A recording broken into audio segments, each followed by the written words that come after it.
محدثین کرام نے ولادت مصطفیٰ صلی اللہ علیہ وآلہ وسلم کے تحت حضور صلی اللہ علیہ وآلہ وسلم کے حسن و جمال کو بیان فرمایا ہے۔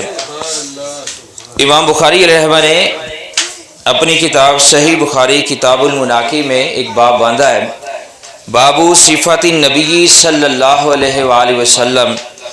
اس میں تحریر فرماتے ہیں کہ سیدنا برا بن عازب رضی اللہ عنہ روایت کرتے ہیں، فرماتے ہیں کانا رسول اللہ صلی اللہ علیہ وآلہ وسلم احسن الناس وجھا و احسنہم خلقا، کہ حضور صلی اللہ علیہ وآلہ وسلم کا چہرہ مبارک یہ سب لوگوں سے زیادہ خوبصورت تھا۔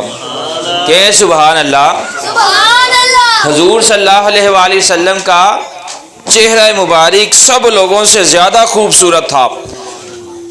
حضرت آدم علیہ السلام سے لے کر 1,24,000 کم و بیش انبیاء علیہ السلام اس دنیا میں تشریف لائے، اور پھر آدم علیہ السلام سے لے کر اب تک جتنی مخلوق آئی اور قیامت تک جتنی آئے گی، ان سب میں سے سب سے خوبصورت چہرہ ہمارے آقا پاک علیہ الصلوۃ والسلام کا ہے۔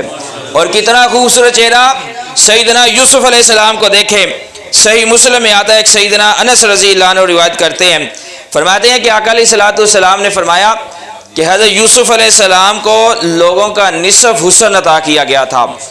ایک روایت میں آتا ہے حسن کے 2 حصے کیے گئے، ایک حصہ یوسف علیہ السلام اور ان کی والدہ محترمہ کو دیا گیا اور ایک حصہ تمام لوگوں کو دیا گیا۔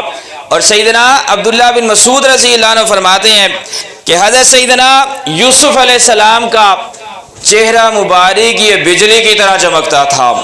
اور ایک روایت میں آتا ہے کہ جب آپ مصر کی گلیوں میں تشریف لے جاتے تو آپ کا چہرہ در و دیوار پر اس طرح چمکتا تھا جس طرح سورج دیواروں پر چمکتا ہے۔ اگر یوسف علیہ السلام کے حسن کا یہ کمال ہے تو پھر امام الانبیاء علیہ الصلوۃ والسلام کے حسن کا کیا مقام ہوگا۔